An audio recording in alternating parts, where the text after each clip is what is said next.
भक्तों हर महादेव, आइए रामायण नित्य पाठ्यक्रम में रामायण के चौपायों गायन करें, उनका भावार्थ समझें। पिछले भाग में हमने गाया कि रावण जब यह सुनता है कि दो बालक जो दंडक वन में आए हैं और उसकी बहन की नाक कान काट दिए हैं और खरदूषण का संहार कर दिया है, तो यह विचार करता है कि खरदूषण को मारने वाला कोई सामान्य पुरुष नहीं हो सकता है। हो सकता है कि पृथ्वी पर मेरे पाप की मात्रा बढ़ गई है, तो नारायण ने अवतार लिया हो भार हरण करने के लिए। तो यह विचार करता है कि मैं जाकर उनसे हठपूर्वक वैर करूंगा और मोक्ष को प्राप्त करूंगा। इसी क्रम में वह मारीच के पास पहुंचता है। आइए आगे क्रम में हम चौपायों गायन करें, उनका भावार्थ समझें। वीडियो अच्छा लगे तो यूट्यूब चैनल को सब्सक्राइब जरूर करें, शेयर करें, जय श्री राम कमेंट करें। दस मुख सकल कथा ते ही आगे, कही सहित अभी मानय भागे। होहु कपट मृग तुम छलकारी, जहि वृद्धि हरिया नौ नृप नारी। तेहि पुनि कहा सुनहु दस सीसा, ते नर रूप चराचर ईसा। तासो तात बयरु नहीं कीजे, मारे मरिय जियाए जीजे। भाग्यहीन रावण ने सारी कथा अभिमान सहित उसके सामने कही, मामा मारीच के सामने। तुम और कहा तुम छल करने वाले कपट में बनो और जिस उपाय से मैं उस राजवधु को हर लाऊं, सीता को हर लाऊं। तब मारीच ने कहा, हे दशरथ सुनिए, वे मनुष्य रूप में चराचर पूरे ब्रह्मांड के ईश्वर हैं। हे तात उनसे वैर न कीजिए, उन्हीं के मारने से मरना और उन्हीं के जिलाने से जीना होता है। सबका जीवन और मरण उन्हीं के अधीन है। इस प्रकार मारीच ने रावण को समझाया। मुनि मख राखन गयउ कुमारा, बिनु फरसर रघुपति मोहि मारा। सत जो जन आयउ छन माही, तिन सन बयरु किए भल नाही। तब मामा मारीच कहता है, यही राजकुमार मुनि विश्वामित्र की यज्ञ की रक्षा करने के लिए गए थे। उस समय श्री रघुनाथ जी ने बिना फर का बाण मुझे मारा था और मैं क्षण भर में 100 योजन पार आकर लंका में गिरा। उनसे वैर करने में भलाई नहीं है, क्योंकि मैं उनके पुरुषार्थ को, उनके बल को जानता हूँ। ऐसा मारीच ने रावण को कह समझाया।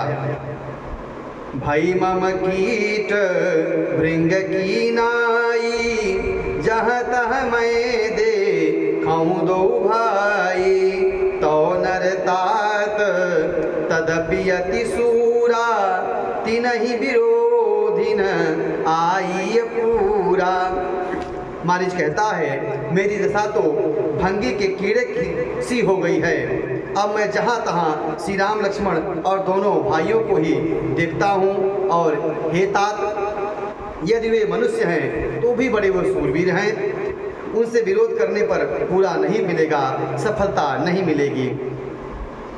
जहि ताड़ुका सुबाहु हति, खंड हरि को दंड।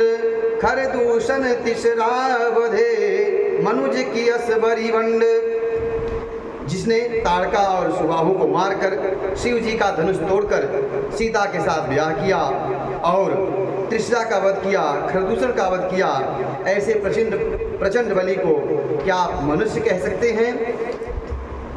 जाहू भवन कुल कुशल विचारी, सुनत जरादी निसि बहुगारी। गुरुजी मूढ़ करसि मम बोधा, कहूँ जग मोहि समान को जोधा। और इधर मामा मारीच ने रावण को विभिन्न प्रकार से समझाया, बताया कि मैं उनका सामना कर चुका हूँ, वो सामान्य पुरुष नहीं हैं, और यदि पुरुष भी हैं तो उनके जो कारनामे हैं वह सामान्य नहीं हैं, उनसे विरोध करने में भलाई नहीं है। और अतः तुम घर चले जाओ और इसी में भलाई है और घर जाकर कुशल पूर्वक रहो। लेकिन रावण अभिमान के कारण उसकी बातें समझ में नहीं आई और यह सुनकर वह जल उठा क्रोध से आप विभिन्न प्रकार से उसकी गालियाँ दी, दुर्वचन कहे। कहा, अरे मूर्ख, तो गुरु की भांति मुझे ज्ञान सिखाता है। बता, संसार में मेरे समान योद्धा कौन है? तब मारीच हृदय अनुमाना, न वही विरोधे नहीं कल्याणा। शस्त्री मर्मी प्रभु सठ धनी, वैद बंदी कवि मानस गुणी। उभय भांति दे खानिज मरना, तब का किसी रघु नायक सरना। उतर देत मोहि बधव अभागे, कसन मरो रघु पति सर लागे। तब मारीच ने हृदय में अनुमान किया कि शस्त्री, ससधारी, मर्मी, भेद जाने वाला, समर्थ स्वामी, मूर्ख, धनवान, वैद, भाट, कवि और रसोइया, इन 9 व्यक्तियों से विरोध करने से कल्याण नहीं होता है। तब मारीच ने समझा कि दोनों प्रकार से मेरा मरना ही है। उधर जाएंगे तो रघुनाथ के हाथ से मारे जाएंगे, इधर नहीं जाते हैं तो यह दुष्ट राक्षस मुझे मार डालेगा। इस प्रकार वह विचार करके सोचा कि प्रभु के शरण जाने में मेरा कल्याण ही होगा, प्रभु के हाथों मरने से मुझे मुक्ति मिल जाएगी। तो वह मन में निर्णय करता है कि क्यों न हम भगवान श्री राम के हाथों से ही मरूं। आस जिय जानी दसानन संगा, चला राम पद प्रेमय भंगा। मनयति हरस जनावन तेहि, आजु देखी हूँ परम स्नेही। ऐसा हृदय में समझकर वह रावण के साथ चला। श्री राम जी के चरणों में उसका अखंड प्रेम है, यह बात उसके मन में ही है, उसको वह छुपा कर रखा है। उसके हृदय में हर्ष है और हर्ष इस बात का है कि वह आज अपने परम स्नेही भगवान श्री राम का दर्शन करेगा, जिसको रावण नहीं समझ पा रहा है। निज परम प्रीतम देखि लोचन, सुफल करे सुख पाई हूँ। श्री सहित अनुज समेत कृपा निकेत, पद मन लाई हूँ। निर्वाण दाय क्रोध जाकर भगति, अब सही बस करी। निज पानी कर संधान सो, मोहि बधी सुख सागर हरि। मन ही मन मारीच सोचता हुआ जा रहा है कि अपने प्रीतम को देखकर नेत्रों को सफल करने का सुख आज पाऊंगा। जानकी सहित छोटे भाई को मैं देखूंगा, श्री राम के चरणों में मन लगाऊंगा, जिनका क्रोध भी मोक्ष देने वाला है, जिनकी भक्ति उन अवस को भी वश में कर देती है। अहो, वे आनंद के समुद्र श्री हरि अपने हाथों में बाण लेकर मेरा वध करेंगे।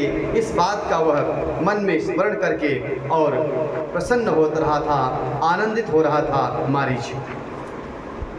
मम पाछे धर धावत धरे सरासनवान, फिर पे प्रभु विलोकी हूँ धन्य नमो शमयान। धनुष बाण धारण किए प्रभु मेरे पीछे पीछे दौड़ेंगे और मेरे समान भाग्यशाली कौन है कि मैं प्रभु को बार बार पीछे मुड़कर देखूंगा। आज मेरे समान धन्य कोई नहीं है। तेहि बन निकट दसानन गयऊ, तब मारीच कपट मृग भयऊ। अति विचित्र कछु बरनी न जाई, कनक देह मणि रचित बनाई। तब रावण उस वन के समीप पहुंच गया जहां प्रभु श्री रामचंद्र जी पर्ण कुटी बनाकर रह रहे थे। तब मारीच कपट बन गया। वह अत्यंत ही विचित्र था, क्योंकि उसकी जो शरीर की खाल थी वह सब सोने की बदल गई और मड़ियों से जड़ कर बनाया था, ऐसा लग रहा था। सीता परम रुचिर मृग देखा, अंग अंग सुम नोहर वेखा। सुनहु देव रघु वीर कृपाला, एहि मृग कर यति सुंदर छाला। सीता सीता जी ने उस परम सुंदर हिरण को देखा जिनके अंग अंग की छटा अत्यंत मनोहर थी। हे देव, हे कृपाल रघुवीर, सुनिए, इस मृग की छाल बहुत सुंदर है। इस प्रकार माता जानकी ने प्रभु श्री रामचंद्र से कहा। सत्य संद प्रभु बधि कर एही, आनहु चर्म कहती वै देही। तब रघुवीर जानत सब कारण, उठे हरसी सुर काजु सवारन। जानकी जी ने कहा, सत्य प्रतिज्ञ प्रभु, इसे मारकर इसका चमड़ा ला दीजिए। तब श्री रघुनाथ जी सब कारण जानते हुए और देवताओं को कार्य बनाने के लिए उठे। मृग बिलो की कटी परिकर बांधा, कर तल चाप रुचिर सर साधा।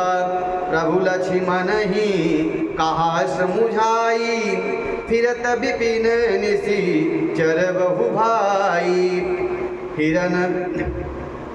इधर हिरण को देखकर प्रभु श्री रामचंद्र जी ने अपने कमर में तरकस को बांधा, हाथ में धनुष लेकर और उस पर बाण चढ़ाया।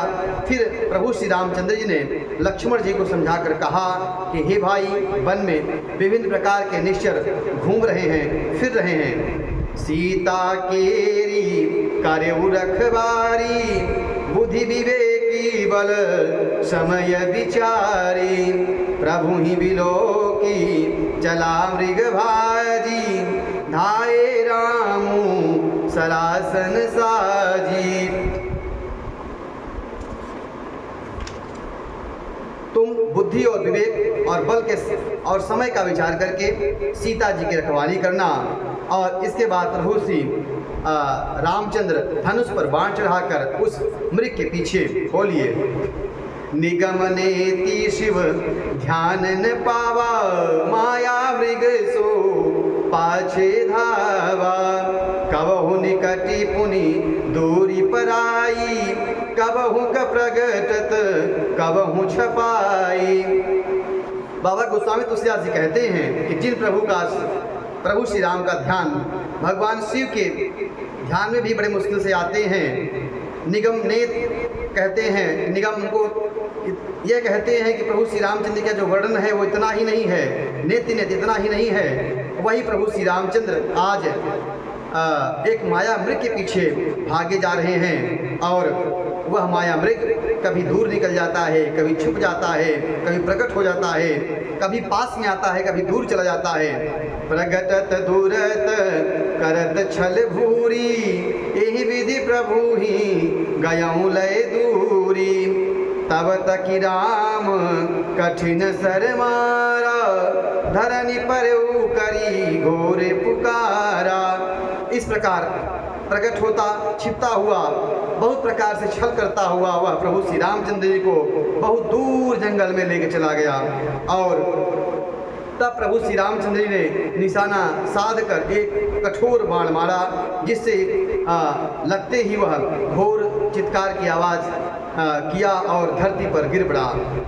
लक्ष्मण कर प्रथ महिलय नामा, पाछ से सुमिर सी मन महुरामा। प्राण तजत प्रगट सी निज देहा, सुमिर सी राम समेत स्नेहा। मरते समय सबसे पहले उसने हाय लक्ष्मण कहकर इस शब्द से पुकार किया और फिर मन में प्रभु श्री रामचंद्र जी का स्मरण करके और प्राण त्यागते समय अंत समय अपने राक्षसी शरीर को प्रकट किया और प्रेम सहित प्रभु श्री रामचंद्र जी का स्मरण किया। अंतर प्रेम तासु पहिचाना, मुनि दुर्लभ गति दीन सुजाना। प्रभु सर्वज्ञ हैं, वह हृदय के भाव को समझते हैं। उन प्रभु ने उस मारीच के हृदय की भाव की दशा को समझ लिया और जो मुनियों के लिए दुर्लभ है वह मोक्षप्रद वह धाम का वास प्रभु श्री रामचंद्र ने उसे प्रदान किया। विपुल सुमन सुर बरसहि गावहि प्रभु गुण गाथ, निज पद दीन असुर कहूँ दीन बंधु रघुनाथ। देवता बहुत से फूल बरसा रहे हैं और प्रभु के गुणों की गाथाएं गा रहे हैं। श्री रघुनाथ जी ऐसे दीन बंधु हैं जो असुरों को भी अपना परम पद प्रदान कर देते हैं। आज की कथा में इतना ही। अगले भाग में हम उस प्रसंग का गायन करेंगे जिसमें माता जी लक्ष्मण को कुछ कट वचन कहती हैं और उन्हें भेजती हैं जाएं वह अपने भाई की सहायता करें। इधर रावण कपट वेश बनाकर माता जानकी के पास आता है। इस प्रसंग का गायन करेंगे। कथा अच्छी लगी हो तो यूट्यूब चैनल को सब्सक्राइब जरूर करें, शेयर करें। जय श्री राम कमेंट करें। हर हर महादेव।